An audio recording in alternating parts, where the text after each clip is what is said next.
welcome to yet another edition of Rough Cut.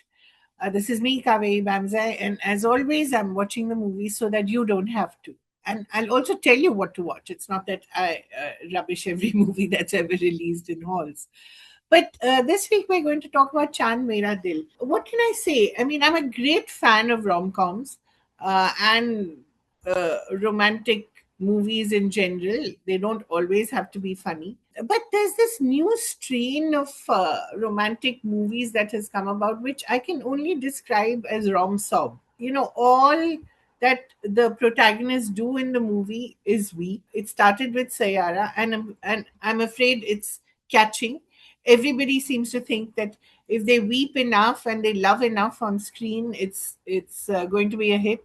No, it can't, and it won't.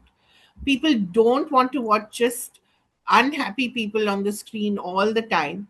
And in Chan Mera Dil, there's even a baby that cries throughout. So between the baby, there's a little baby who cries. Between Laksh, the hero who cries, and Ananya Panday who cries. I mean, there are three different people who are crying, sometimes all at once and sometimes at separate times.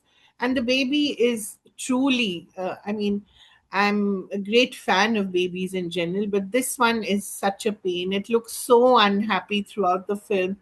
I don't know whether it's unhappy at being cast or it's unhappy at the story, whatever it is. The star of this terrible, terrible new movie is this baby who cries incessantly. What else can I tell you about it? On the face of it, it should be an interesting story. I mean, there's this couple that meets when they're students in a high tech engineering college in the high tech city of Hyderabad. And of course, they have conflict and there's a misunderstanding. And among many things, Ananya Pandey has a child, that aforementioned weeping baby, and is then, of course, there's conflict and the two separate. And of course, the big question is whether the two will get back together by the end of the movie or not. But there's no character development. Except for a montage of sequences, you don't really understand why the two fall in love. Ananya says something about how Laksh being average is really why she likes him, because he will love softly but also intensely. Don't ask me why. I suppose this is to underline the fact that soft boys are in now, or a certain section of filmmakers in the industry wants them to be in now as an antidote to all the bearded bicep fellows. But it's not enough to be soft. You also have to know how to act. And poor Laksh is a little out of his depth. I mean, I think all of us loved him in Kill and Bads of Bollywood, where he had to um, overact actually, because that was the demand of Bads. In Bads of Bollywood, everything was sort of pitched too high, because it was campy in nature. But here, he's meant to weep, he's meant to feel, he's meant to love, he's meant to feel bad. It's just too much for that poor boy, and it, I think, overwhelms him. And Ananya Pandey tries very, very hard to be this woman who's conflicted, and of course, because it's a rom-som, she has to have a sad backstory, he has to have a sad backstory, and together these two people with sad backstories are supposed to make a happy family. I feel very bad for Gen X. I think if this is their idea of love, then really it's a miracle that they do fall in love at all and they find joy, because love is meant to be happy at the end of the day. I mean, it really makes you long for the imperfect days of Kal Ho Na Ho, and even Kuch Kuch Hota Hai, for all its stupidity. It just seems so wonderful in comparison. People were so happy on screen and they were so happy to fall in love. And even when they had conflicts, I mean, I wouldn't say they resolved them happily, but at least they were happy. And here there's just weeping and more weeping, and there's this another character who suddenly pops up on screen as a love interest for Ananya, and you're supposed to think he's very cool, and at least he thinks he's very cool. I don't think so. And there are these two families. Ananya having a single mother who had an abusive relationship. That's her sad backstory. And his sad backstory is parents who really didn't think, didn't understand what emotions were, or didn't love him enough. Everything is, of course, the parents' fault. Gen X finds it easy to blame us for everything. But nothing really makes a moment in the film, you know.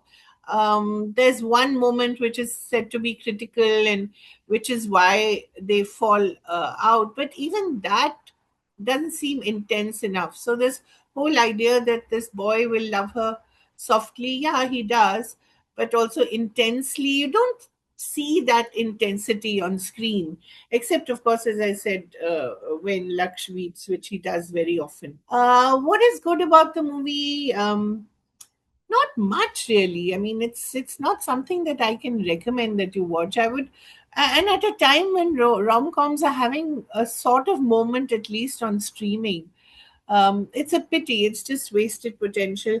Both the leads are trying very hard, but you don't see anything between them. As far as chemistry is concerned, no way. How they are supposed to be in love with each other is a mystery to me. So, what can you watch this week? I actually recommend the second season of this new series, streaming series called Rivals. But you have to watch it alone. You cannot watch it with your family. There's too much of sex in it, and too much of naked bodies doing various things. But it is such a blast. It's so funny. It's based on Jilly Cooper's best-selling I mean, what a name! Ratcha Chronicles, and the actors in it, some of them really very, very well respected actors like David Tennant and Aidan Turner, are just so funny, and they're so committed to the idea that this is supposed to be farcical and yet has some feeling. You know, it's a very difficult balance to pull off, but Rivals in its second season, if I may say so, is even better than the first season, which had, of course, a lot of this stuff that I mentioned, unclothed bodies in various positions, and lots of horses, and lots of parties, and lots of drinking, and lots of eating, but not something that is safe to watch with your family. Uh, but as a blockbuster, as Jilly Cooper's blockbuster novels were supposed to be, it is the most faithful depiction of the life that she described as it can be. And there are lots of luscious men and luscious women to look out for. So this week, possibly maybe stay at home and watch Rivals. I don't think you'll regret it. Chand Mera Dil, not worth it. It's a pity because, as I said, the two actors really try hard, but not good enough. So, thank you so much. Thank you for watching. See you next week.